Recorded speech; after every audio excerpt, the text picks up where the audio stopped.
Muchas gracias por venir. Esta es la última reunión del 2018. Esta vez me ha tocado a mí, no está ni Jorge ni Concha, así que os hago yo la bienvenida. Y vamos a hacer un poco una introducción, como hacemos todas las reuniones, y vamos a ver cuáles son las sesiones que vamos a tener el próximo año para que las vayáis conociendo. Vale, ahora en el 2019... Acordaros que son los meses pares quitando el parón del verano. Las próximas 5 reuniones tendremos en febrero la doctora Begoña Marín sobre patología de la órbita. En abril la doctora María Fernández Velilla sobre una sesión de la inmunoterapia en el pulmón. En junio del 2019 la doctora Brea una charla sobre la disfagia y la valoración por imagen. En octubre del 2019 el doctor Alejo una charla sobre Doppler venoso de miembros inferiores, y en diciembre de 2019 la doctora Jorquera, lesiones quísticas del canal raquídeo. ¿Vale? De todas maneras, a ver si este año mejoramos un poco la comunicación con vosotros y podemos ir notificándolo de forma más fluida. Esta sesión, la última, vamos a cerrar con una de nuestras compañeras, la doctora Carmen García Roch, del Complejo Hospitalario de Toledo, que nos va a hablar sobre la ecografía Doppler en el trasplante renal. ¿Vale? Es una persona que yo conozco desde que era residente, con un nivel de docencia altísimo y tutora ya desde hace más de 8 años en su hospital, y con una implicación en todo lo que es la formación continuada, pues muy extensa para lo joven que es, y que seguro que nos va a permitir una charla donde nos vamos a llevar unas ideas fundamentales de cómo realizar un buen Doppler en el trasplante renal. En esta sesión hemos seleccionado de los 5 casos que han enviado, el comité científico ha seleccionado 4 casos que serán presentación oral, que los veremos después de la presentación de la doctora García Roch. La banda sonora, aunque no está Jorge, como siempre, ha sido escogido por el doctor Cobos, que disfrutaremos durante la charla de ella. Y nada, agradeceros nuevamente vuestra asistencia, después ya de 6, el próximo año es el 7º año que llevamos haciéndolo, y feliz Navidad a todos, aunque luego nos despediremos. Os dejo con la doctora García Roch.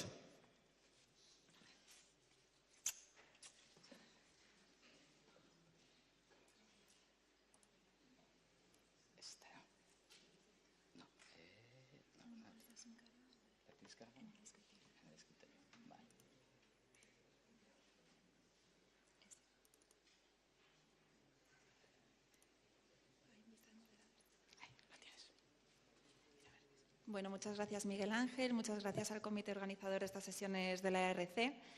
Bueno, si nosotros cogemos la bibliografía reciente, pues el año pasado, en 2017, se realizaron 3.900 trasplantes de riñón en nuestro país. Entonces, aunque nosotros nos dediquemos a áreas totalmente diferentes, es posible que en algún momento, en alguna guardia, pues nos veamos en la necesidad pues, de resolver un paciente con algún problema trasplantado renal. Entonces, pues lo habitual es que estemos cansados, que sea ya de madrugada, de pronto suena el busca y al nefrólogo al otro lado nos empieza a decir que tiene un enfermo, que le han hecho un trasplante de riñón, pues que ha hecho un fracaso renal agudo, que está en oligoanuria, que ha hecho una crisis hipertensiva, que está inestable o que le duele la zona del injerto. Entonces, pues en ese momento cogemos aire y acto seguido cogemos el busca para llamar al adjunto. Entonces, el adjunto, pues claro, se pone muy contento porque seguro que es un especialista en algún otro área de radiología y pues también se va a sentir limitado. Entonces, el objetivo de esta sesión no va a ser hablar de cómo hacer una ecografía de trasplante renal, no vamos a hablar del tamaño renal, de la diferenciación, de si la vía excretora, en fin, vamos a hablar únicamente de las complicaciones vasculares, que van a suponer un total de hasta el 10% de las complicaciones que estos enfermos pueden tener, y lo que es más importante, que son potencialmente tratables. Entonces, la decisión que el clínico tome sobre estos enfermos va a recaer sobre lo que nosotros le digamos en función de la ecografía. Cuando se trasplanta un riñón, pues todos podemos pensar, esto es muy fácil, se corta un riñón del donante, se implanta el receptor y ya está. Pero hay que recordar que hay tanto anastomosis arteriales como anastomosis venosas. Y las anastomosis arteriales y venosas clásicamente se han hecho de modo término lateral. Lo que ocurre es que muchas veces hay duplicidad arterial, duplicidad venosa, incluso 3 arterias polares, y eso dificulta mucho lo que es la anastomosis. Entonces hay un desarrollo de una técnica que es la técnica del parche de Carrel, que lo que se hace es que se hace una extracción en bloque de parte de la aorta o parte de la vena cava y se implanta directamente eso sobre la arteria ilíaca del receptor, de tal manera que minimizamos el riesgo de posibles estenosis, de posibles dehiscencias, sangrados activos e incluso disecciones. Aquí os pongo un ejemplo de lo que serían las 2 arterias renales con una extracción en parche de Carrel. Este es un caso in vivo de nuestro hospital, donde vemos aquí las 2 arterias anastomosadas en un parche único y luego la correlación de la ecografía con el contraste ecográfico, en donde se ve cómo ambas confluyen para anastomosarse en la arteria ilíaca del receptor. Entonces, cuando yo me enfrento a la ecografía Doppler, pues, ¿qué modalidades del Doppler voy a poder usar? Pues todos sabemos que el Doppler color, que sería la representación de las arterias y las venas con una direccionalidad. Luego tenemos la representación espectral de esta imagen en color, que sería el Doppler pulsado.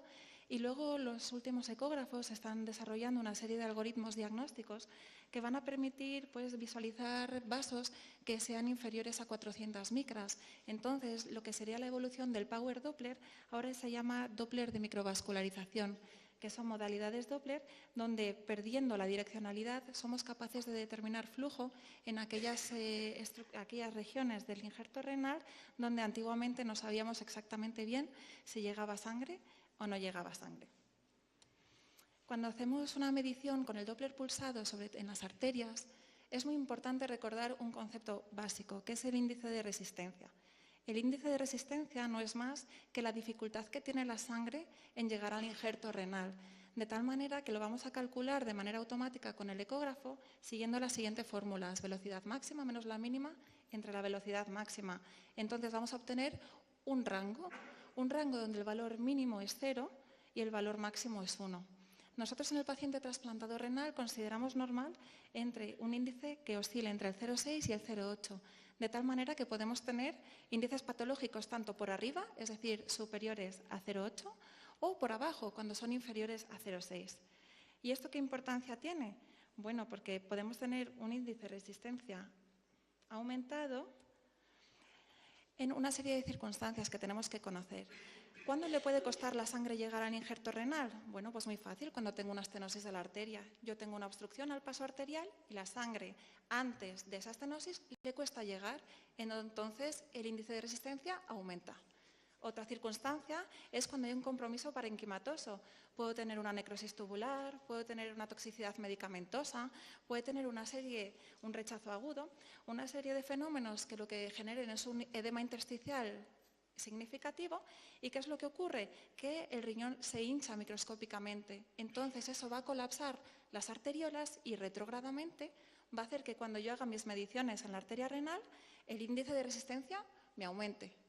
Pero también hay otras entidades que no se nos deben olvidar. Por ejemplo, la vena. La vena es la gran olvidada de todas las estructuras y de todos los órganos. Y las venas existen y las venas tienen patología grave. Entonces, si yo tengo una estenosis en la vena o una trombosis, ¿qué es lo que va a ocurrir? Que la sangre al principio va a entrar perfectamente al injerto renal. Pues entra y entra y entra, pero llega un momento que según vamos pasando el tiempo y lo que es el calibre de la vena va disminuyendo, la sangre no es capaz de salir, no hay flujo eferente y entonces, como el riñón está congestivo, la sangre ya no puede pasar y entonces el índice de resistencia va a ir progresivamente aumentando. Por el contrario, cuando tenemos un índice de resistencia inferior a 0,6, tenemos que pensar que la sangre pasa demasiado bien. ¿Y qué entidades podemos tener subyacentes a que la sangre no tenga resistencia para llegar al injerto? Pues, por ejemplo, una fístula arteriovenosa. Si yo tengo un bypass, que generalmente es iatrogénico en el contexto de una biopsia renal, que me comunique las arteriolas con las vénulas, ¿qué es lo que ocurre? Que ya el paso de la sangre no tiene que ir por los capilares glomerulares. Entonces va a pasar de un vaso de gran calibre a otro vaso de gran calibre y la resistencia va a disminuir. Lo mismo ocurre si yo hago una medición inmediatamente postestenótica o postobstructiva. ¿Qué es lo que ocurre? Si yo tengo una estrechez en una tubería y mido después de la estrechez, como el flujo va a estar parcialmente obstruido, voy a tener poco flujo distal y entonces la sangre va a acampar a sus anchas y va a llegar muy bien al injerto. Entonces, el índice de resistencia me va a bajar. Y respecto a lo que son las curvas arteriales, en la representación con el Doppler pulsado, tenemos una serie de variantes que se consideran dentro de la normalidad. Un injerto renal normal tiene unas curvas de baja resistencia, con un espectro levemente ensanchado y una sístole progresivamente descendente por encima de la línea de base, de tal manera que siempre, en un injerto sano tenemos que ver una diástole.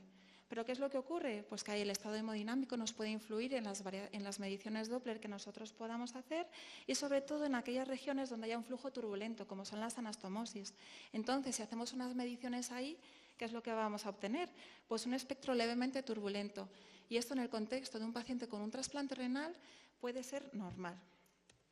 Sin embargo, en las siguientes entidades siempre tenemos que pensar que hay algún problema subyacente. Si yo tengo una curva con la pérdida de la sístole y una disminución del índice de resistencia, o por el contrario, yo tengo un espectro muy estrecho con una sístole picuda, o lo que comentábamos hace un momento, una pérdida de diástole, tengo que pensar que hay algún problema que puede ser potencialmente grave. Entonces tenemos que indagar un poquito más para darle respuesta al clínico acerca sobre qué tipo de actitud va a tener que tomar con el paciente. Entonces, muy importante cuando hacemos un Doppler pulsado de la arteria con los espectros con la sístole picuda. Cuando tenemos una sístole muy picuda y un espectro estrecho, quiere decir que la resistencia, el índice de resistencia está muy elevado. A la sangre le va a costar mucho llegar. ¿Y eso por qué es? Una de dos, porque hay un edema intersticial muy significativo o muchísima toxicidad medicamentosa y el injerto está muy tumefacto, o bien porque la arteria no tenga un calibre suficiente como para permitir el paso de la sangre. Entonces puede indicar la existencia de un estado pretrombótico. Seguidamente, si nosotros nos encontramos un flujo en el estudio de Doppler pulsado donde la diástole está invertida, tenemos un gran problema. ¿Por qué? Porque la sangre en la sístole está llegando al injerto, pero en la diástole está saliendo por donde ha venido. Entonces, el flujo global que recibe el órgano va a ser igual a 0 y eso va a ser igual a una isquemia. Entonces, aunque clásicamente este ha sido el paradigma del diagnóstico de la trombosis venosa, es decir, me entra la sangre en la arteria, pero en diástole, como no puede salir, vuelve a salir en la arteria, tenéis que recordar que hay otras entidades como son el rechazo, la necrosis tubular aguda o el síndrome de hipertensión retroperitoneal que también nos pueden dar este tipo de curvas, pero si bien son bastante menos frecuentes. Entonces, bueno, ya hemos recordado qué ítems tenemos que tener en cuenta en cuanto a la normalidad y algunas variantes sobre el injerto renal. Entonces, bueno, pues llega mi paciente y ¿qué es lo que tengo que hacer? Bueno, pues mirar el eje aortoilíaco con el Doppler color y el Doppler pulsado, tanto en la arteria como en la vena. A continuación, tengo que hacer un estudio de la anastomosis y a nivel iliar de la arteria y hacer una medición de la arteria interlobar polar lateral, interpolar y polar medial. Y lo mismo con la vena, hacer una valoración pareja de la vena a nivel intraparenquimatoso, a nivel iliar y a nivel de las ilíacas. Pero yo ya después de llevar 10 años haciendo ecografías de pacientes trasplantados renal, quería daros 2 consejos y no lo vais a encontrar en ningún artículo. El primer truco para que una ecografía de un injerto renal salga bien es tener paciencia, es decir, son enfermos que vienen malos, son enfermos que se ven mal porque tienen muchos cambios posquirúrgicos, son enfermos que colaboran poco porque les duele y nosotros les vamos a apretar la herida. Entonces, tener claro que la ecografía es la principal herramienta en la que vamos a tener que fundamentar el seguimiento de estos enfermos y es lo que hay. El contraste no se puede emplear porque es nefrotóxico y la resonancia tampoco. Entonces, tenemos que sacar lo mejor de nosotros y tener claro que con paciencia y una buena sistemática se hacen estudios perfectamente válidos y perfectamente diagnósticos. Pero claro, me podéis decir, jolines, es que fijaros qué tipo de paciente tenemos, un paciente obeso, posoperado, no pasa nada. Nosotros podemos intentar optimizar la ventana acústica del enfermo. ¿Y cómo lo podemos hacer? Pues girándolo, con almohadones, en un decúbito lateral, porque muchas veces estos enfermos sí que se mueven. Entonces, si yo giro al enfermo en el decúbito lateral contrario a donde tenga el injerto, ¿qué es lo que ocurre? Que el injerto va a quedar mucho más superficial a la piel. Y entonces, seguramente, pues veamos regiones anatómicas que antes no podíamos identificar o podamos tener una mejor visualización del películo arterial o del eje ilíaco. Entonces, yo me empiezo yo empiezo con mi paciente, empiezo a hacer el estudio Doppler y lo primero que tengo que conocer es qué tipo de cirugía le han hecho. Tenemos que saber si durante la cirugía ha habido alguna complicación, ha habido alguna disección espontánea de la arteria, ha habido una trombosis hiperaguda que haya habido que resolver y reanastomosar, si ha habido alguna sección sin ligación de alguna arteria que nos pudiera dar algún infarto, si han usado parche de Carrel, si sí o si no, porque esto va a poder ayudar a que nosotros entendamos las alteraciones y las estructuras vasculares que nosotros veamos. 4 palabras sobre cómo ajustar la máquina. La máquina últimamente pues, incorporan una serie de programas que lo hacen todo es como un piloto automático, pero claro, nosotros tenemos que saber cómo ajustar la máquina si ese piloto automático no se adapta a las necesidades que yo tengo. Entonces, acordaros siempre pues, ajustar el PRF para no tener saturada la imagen y no tener mucho aliasing. Cuando hagamos mediciones con el Doppler pulsado, intentar pues, que los ángulos estén idealmente por debajo de 60, pero preferiblemente por debajo de 30, para obtener unas mediciones de velocidad que sean reales y no estén artefactadas. No os olvidéis tampoco de lo que es ajustar las mediciones con el Doppler pulsado, bajar la línea de base, ajustar la escala, pero no la ajustéis demasiado, porque si bajamos mucho la escala podemos obtener pseudopar bustardos, que no son reales. Y lo mismo con la ganancia. Es interesante que el ecógrafo escuche todos los decibelios que el cuerpo emite, pero claro, tampoco queremos tener una imagen saturada. Y de nuestra cosecha también os damos otro consejo y es cuidado con las presiones. El injerto renal está muy superficial. Entonces, ¿qué es lo que ocurre? Si yo aprieto mucho, mucho, mucho, como si estuviéramos buscando un apéndice, voy a comprimir de manera involuntaria el injerto renal y voy a comprimir también la arteria. Entonces, si os fijáis, aquí tenemos este paciente que lo hacemos comprimiendo moderadamente y tenemos un índice de resistencia de 0,83.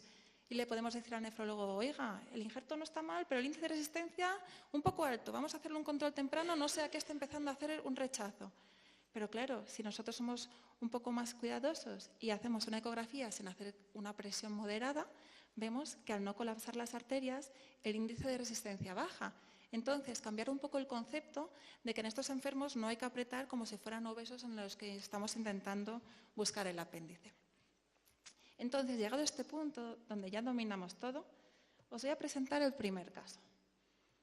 Este es un paciente que nos consultan de madrugada por una crisis hipertensiva refractaria a tratamiento médico, no revierte, con terapia antihipertensiva intensiva.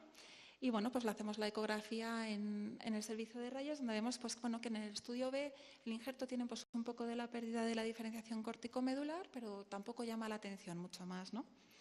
Y a continuación pues, empezamos con el estudio Doppler color y lo que vemos es que efectivamente a lo largo de la arteria yo tengo una señal de color, es decir, se me rellena.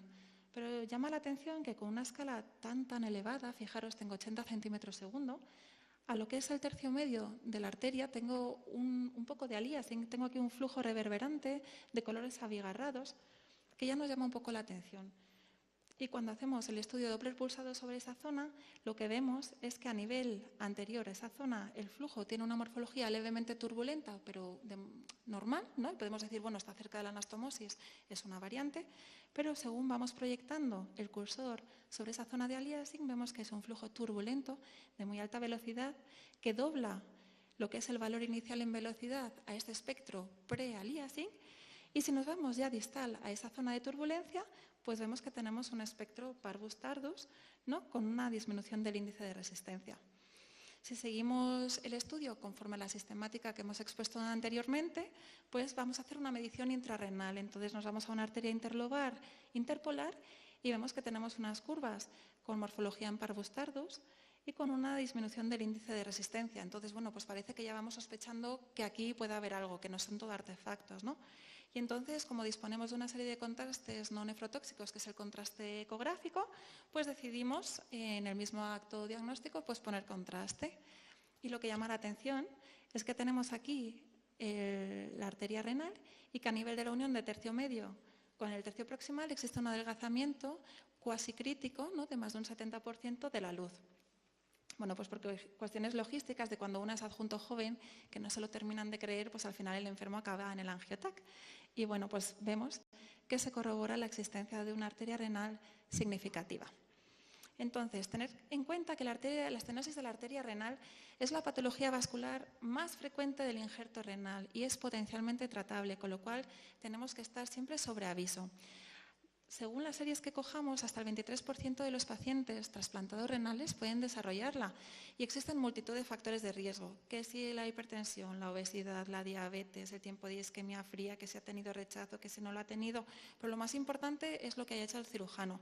Si la anastomosis ha sido dificultosa, si el enfermo, tanto el donante como el receptor, tenía muchas placas de ateroma, es posible que se desarrollen reacciones a cuerpo extraño en el material de sutura y se acaben desarrollando las estenosis. Entonces, estas estenosis, ¿qué clínica van a tener? Bueno, pues generalmente se manifiestan en forma de hipertensión refractaria o crisis hipertensivas refractarias o se puede manifestar también como un soplo audible con el fonendo a nivel de la localización del injerto. Entonces, es muy habitual que nos consulten por cualquiera de las dos cosas, pero no tenéis que olvidar la existencia de una entidad poco frecuente, pero que existe, que es el síndrome de Pickering, que es el desarrollo de un edema agudo de pulmón fugaz en un contexto de una crisis hipertensiva en un enfermo trasplantado renal, que obedece al desarrollo de la cascada renina-angiotensina en el contexto de una hipoperfusión generalizada por una estenosis significativa. Entonces, yo tengo una sospecha de estenosis de arteria renal. ¿Y qué criterios diagnósticos uso? Bueno, pues lo primero es que la arteria, yo en el color, la veo que está más estrecha, fenomenal.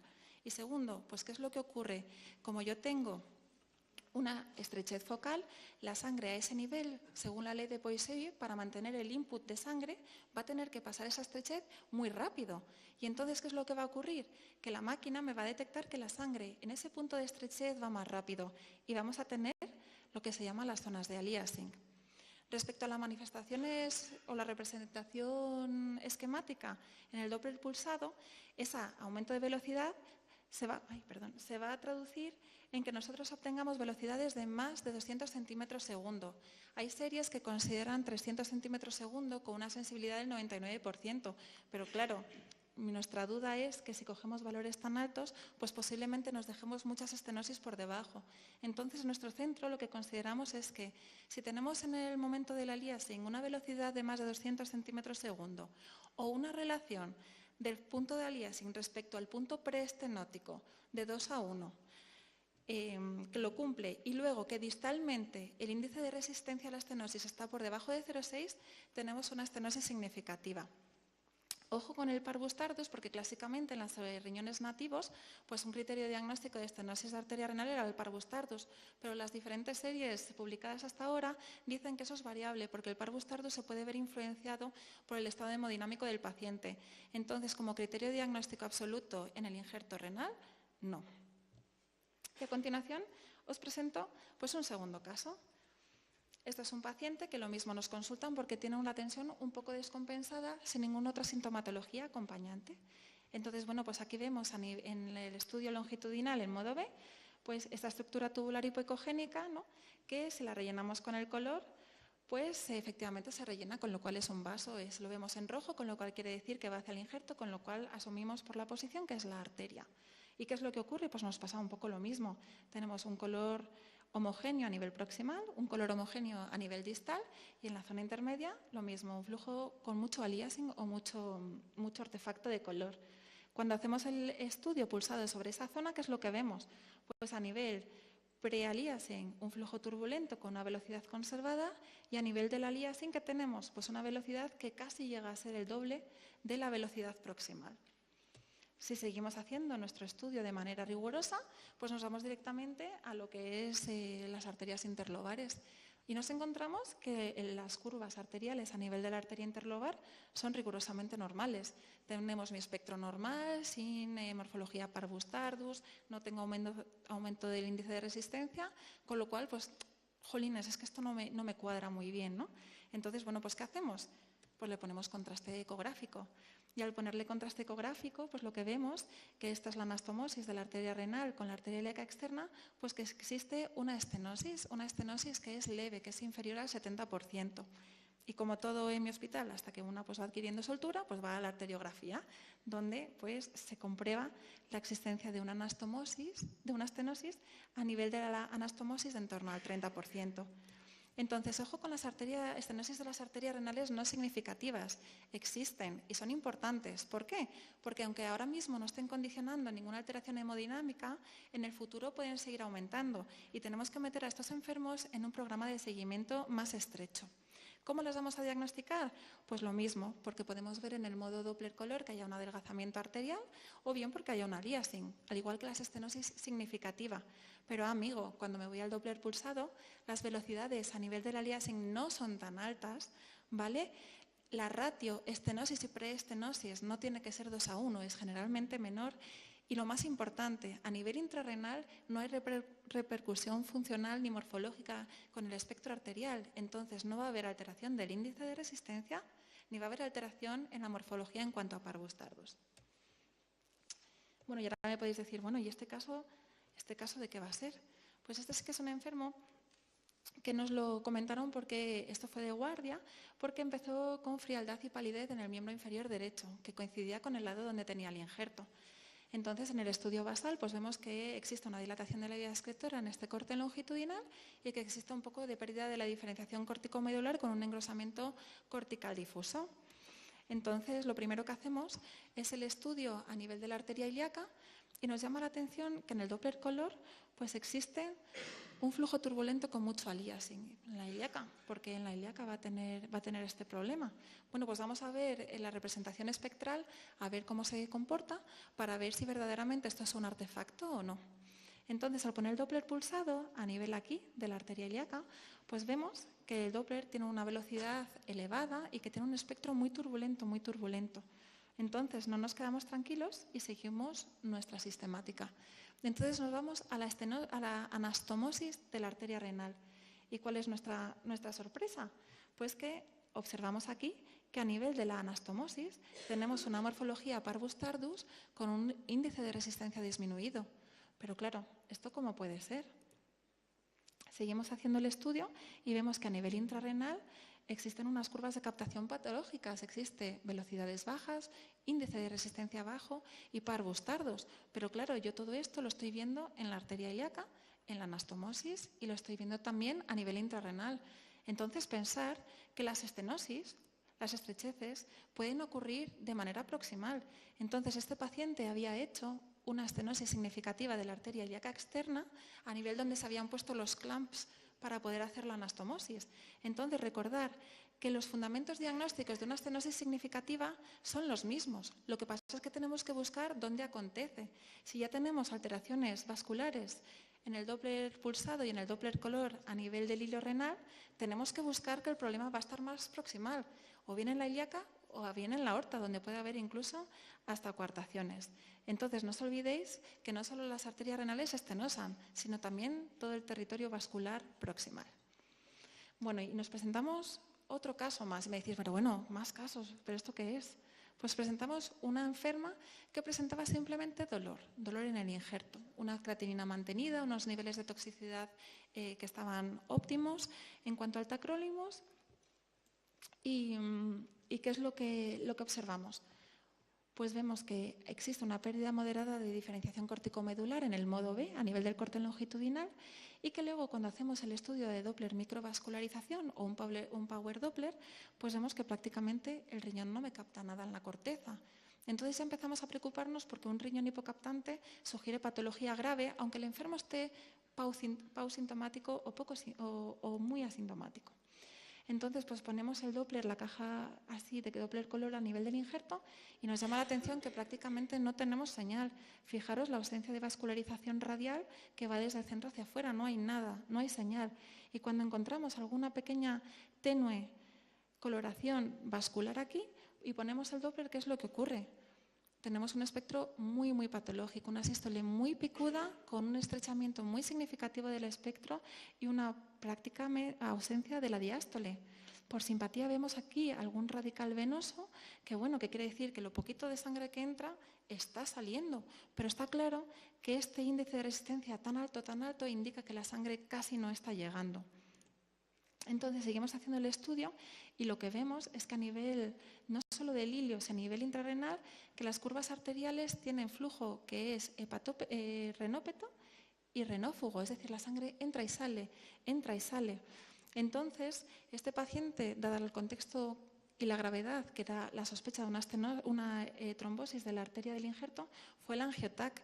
Y el angiotac comprobó que verdaderamente, si fijáis aquí, esto es la arteria femoral común izquierda, no hay ningún tipo de realce ni de estructura vascular. Entonces, acordaros de que las manifestaciones de la trombosis de la arteria renal van a depender de cómo ajustemos la máquina y, sobre todo, de las mediciones de color que hagamos. La trombosis de la arteria renal es la complicación más grave de un injerto renal. Generalmente es en el posoperatorio reciente, sobre todo en las primeras semanas, los primeros 10 días, y puede acontecer hasta en el 2% de los enfermos. Generalmente pues obedece a problemas técnicos durante la cirugía, pues una disección, una anastomosis demasiado fuerte o que haya habido un clampaje demasiado prolongado, y la ecografía va a ser suficiente para su diagnóstico. Lo que pasa es que como son decisiones tan radicales, es decir, el enfermo generalmente termina con una nefrectomía porque pocas veces el injerto se salva, pues los urólogos suelen preferir una técnica complementaria, en nuestro centro pues la angio-TC. Entonces, ¿cómo vamos a ver una trombosis de la arteria renal? Pues muy fácil.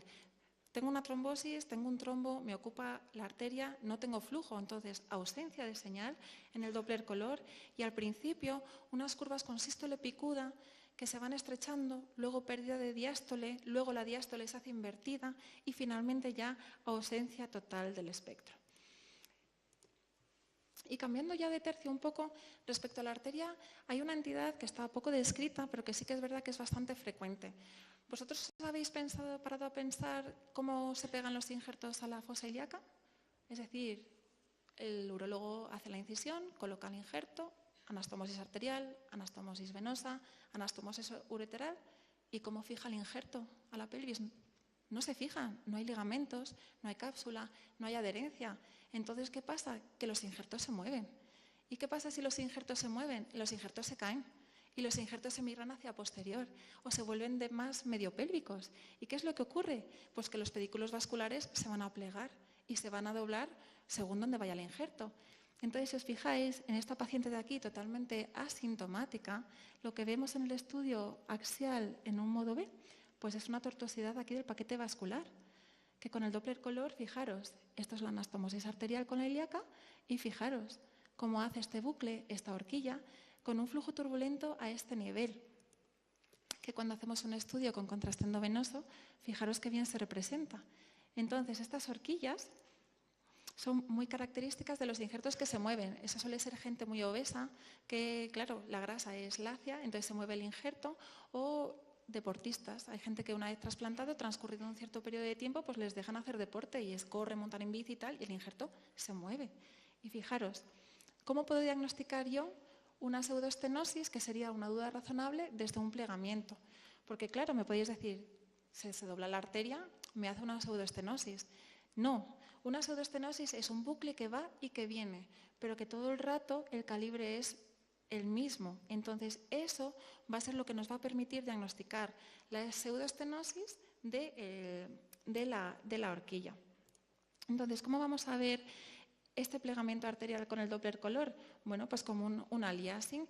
La arteria sube para arriba y baja para abajo, pero como tiene que hacer un giro muy brusco, a ese nivel funcionalmente se comporta como una estenosis que no es real, entonces la sangre va a ir mucho más rápido.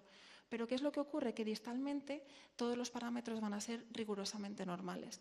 No vamos a tener un aumento de 200 centímetros segundos a nivel del bucle, no va a haber alteraciones en el índice de resistencia y tampoco va a haber a nivel de distal ningún tipo de alteración. Todo ello sumado con la visualización de una horquilla de un bucle nos hace el diagnóstico y en estos enfermos no hay que hacer nada más. Entonces, como resumen, si yo tengo una sospecha de una estenosis significativa, no significativa, ¿cómo lo tengo que ver? Bueno, pues una zona de flujo turbulento a nivel de la anastomosis, una mismatch de velocidad inferior a 200 centímetros segundo la velocidad máxima y menos de ratio 2:1 en el Doppler pulsado y distalmente unas curvas espectrales rigurosamente normales. Si yo tengo una estenosis significativa, lo mismo, vemos una representación con el color con mucho aliasing, una velocidad picosistólica más de 200 centímetros segundo, un mismatch aliasing con la preestenosis de más de 2:1 y un índice de resistencia patológico con una posible morfología en parvustardos a nivel intrarrenal. Si yo tengo un plegamiento arterial, pues primero lo que veo es en el estudio B, pues veo el plegamiento. Segundo, veo que a nivel del Doppler color puedo tener leve aumento de la velocidad a este nivel, pero no en ningún momento hay alteraciones morfofuncionales en el espectro Doppler distal a donde yo he hecho las mediciones, ni tampoco proximales. Y finalmente, la trombosis de la arteria, que es la complicación más grave. Pues bueno, en el espectro Doppler color puedo ver señal muy poquita, muy tenue o no ver nada. Luego en el espectro pulsado veo curvas de sístole estrecha, muy picuda, con progresiva pérdida de diástole que puede llegar a desaparecer, y a nivel intrarrenal pues muchas veces obtengo unas curvas muy parvustardos o con un flujo prácticamente laminar indetectable. Entonces, bueno, que sepáis que ya llevamos lo más duro hecho, así que cogemos aire y seguimos con el siguiente caso. Paciente varón que nos consulta por mucho dolor a nivel de la zona del injerto. Entonces, le hacemos primero un estudio en modo B, donde lo que vemos es que existe un marcado engrosamiento cortical con pérdida de la diferenciación córtico-medular y, bueno, pues se insinúa un poquito de dilatación de la vía excretora. A continuación, lo que hacemos es que hacemos un estudio Doppler color, donde ya nos llama la atención la escasa señal color que tenemos a nivel del riñón, ¿no? Entonces es cuando ya nos empezamos a preocupar. El no ver mucho vaso quiere decir que hay algún problema, o bien de entrada, o bien que el riñón tiene una afectación parenquimatosa muy severa, o bien de salida. Entonces hacemos una medición a nivel del hilio renal y lo que vemos son unas curvas que en cierto modo se parecen a las que hemos visto de la trombosis arterial. Una sístole muy picuda con un estrecho que más o menos está. Y entonces pues empezamos a buscar a nivel intrarrenal, a nivel polar superior, a polar inferior, y de pronto pues nos sale una curva con una diástole invertida. Entonces ya nos preocupamos, decimos, bueno, ¿esto es qué? ¿Es un estado pretrombótico de la arteria o es otra cosa? Intentamos buscar la arteria, la vena por cualquiera de los segmentos, poniendo al paciente de lado, en decúbito, con apnea, sin apnea, apretando, sin apretar, y no obtenemos prácticamente ningún tipo de señal en la vena. Entonces, ¿qué es lo que está ocurriendo en este enfermo? Pues que la sangre está entrando, aunque ya le cuesta, porque el riñón está tumefacto y está congestivo, pero llega un momento en que la sangre sale por donde ha entrado, porque no puede salir. Y esto pues corresponde a una trombosis de la vena renal, donde vemos aquí el defecto de repleción, y esta pues es la correlación con la pieza quirúrgica. Entonces, aunque bien la trombosis venosa es una entidad rara, generalmente son las que pasan más desapercibidas porque el enfermo cursa de manera pues muy larvada. Pueden tener un poco de dolor, pueden tener elevación de la LDH, pero no tienen unas manifestaciones que puedan ser tan escandalosas como la trombosis de la arteria. Entonces, no os olvidéis nunca, por favor, mirar las venas, no solo en el hígado, no solo en el cuello. Siempre acordaros de las venas en el trasplante renal. ¿Y por qué? Porque un 2% de los pacientes puede tener una trombosis que generalmente obedece a alteraciones en la tríada de Virchow o a fenómenos mecánicos, pero muchas veces conlleva la pérdida del injerto, porque cuando nos damos cuenta es tarde. Entonces, ¿cómo lo podríamos ver a modo de recordatorio? Pues nada, una señal de color en la vena muy abigarrada, muy heterogénea, que no se me reflexiona bien, o directamente una ausencia de señal. Vemos una ocupación endoluminal por un material ecogénico de la vena y vemos que el color no se me rellena. Y cuando intentamos hacer una medición a dicho nivel, pues ¿qué es lo que ocurre? Pues que prácticamente no hay señal. Entonces, un grado menos de lo que sería la trombosis sería la estenosis de la vena renal. ¿Esto qué significa? Bueno, pues yo tengo una vena que en un momento es estrecha. Entonces, lo que va a ocurrir es que la sangre, al salir del riñón, en ese punto, para poder desaguar bien toda la sangre eferente, pues tiene que ir más rápido. Y la representación en el Doppler color, ¿cómo va a ser? Pues vamos a tener una zona de flujo conservado y en una zona, al igual que en las estenosis arteriales, en la zona de la estrechez de la estenosis, una aliasing. ¿Por qué? Porque la sangre va a ir mucho más rápido. Entonces, si nosotros vamos haciendo mediciones con el pulsado en los diferentes segmentos, pues vemos que a nivel proximal tenemos una velocidad conservada y en el punto de la estenosis mucha más velocidad. Si tenemos dudas, tenemos la opción de poner el contraste ecográfico, donde vemos que se corroboran los hallazgos en el modo Doppler color con el contraste, donde vemos aquí esta estenosis puntual. Y vosotros me podéis preguntar, bueno, vale, eso está muy bien, pero ¿cuándo sé yo que una estenosis venosa es significativa? ¿O qué hago con una estenosis venosa? Pues muy importante, cuando yo tengo una estenosis venosa, como puede ser este caso, que fijaros el mismatch tan significativo que hay a nivel de la estenosis con a nivel proximal, lo que tenemos que hacer es estudiar la arteria. ¿Por qué? Porque si yo tengo unas curvas arteriales que son normales, quiere decir que aunque la vena es muy estrecha, la sangre está saliendo perfectamente en el riñón y no tiene ninguna traducción, ninguna implicación retrógrada. Entonces, el que yo tenga un flujo arterial normal no tiene ningún tipo de repercusión o de implicación. Entonces, con este tipo de pacientes, pues lo que nos vamos a limitar es a un seguimiento. Dos palabras sobre las fístulas arteriovenosas, que seguro que muchos habéis visto alguna. Las fístulas arteriovenosas no son más que conexiones aberrantes entre una arteriola y una vénula, generalmente en el trasplante renal, secundarias a una iatrogenia o a una colocación de un catéter de nefrostomía o lo que es más frecuente, a las biopsias. De tal manera que la literatura nos dice que hasta el 16% de todas las biopsias renales que se hacen pues van a llevar asociado el desarrollo de una fístula arteriovenosa. Entonces, ¿qué es lo que le va a ocurrir a la sangre? Bueno, pues la sangre llega y entonces, como se le obvia el paso por los capilares, va boom, directamente a la vena y de ahí sale. Y el índice de resistencia en la arteria o la resistencia que tiene la sangre al entrar va a ser mucho más baja porque la sangre entra y sale, entra y sale, entra y sale, sin el paso capilar glomerular. Entonces, en la ecografía, ¿cómo lo vamos a ver? Bueno, pues como es una comunicación aberrante arteriovenosa, le va a llegar a la vena un flujo arterial de mucha más velocidad para la que está diseñado. Entonces vamos a tener en el Doppler color un thrill o un aumento focal de color con mucha reverberación asociada.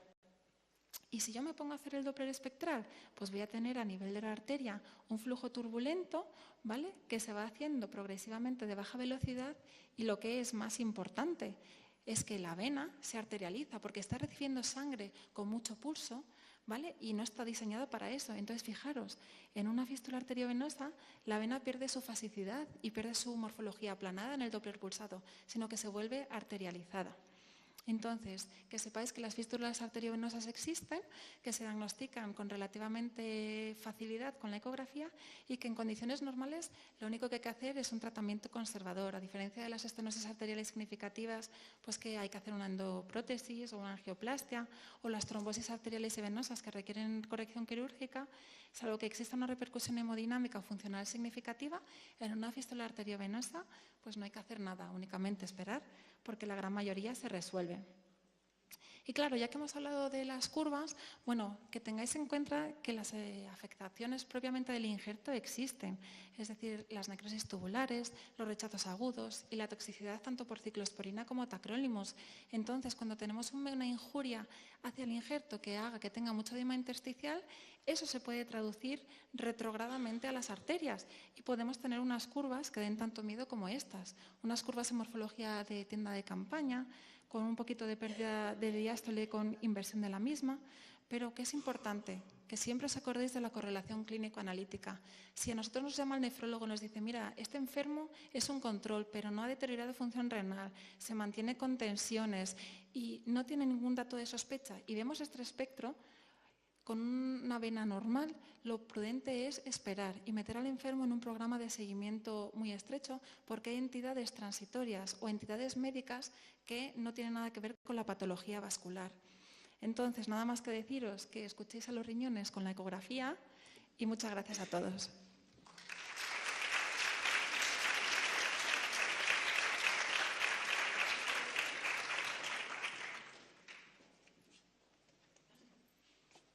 Bueno, yo no sé si hay alguna duda, alguna pregunta.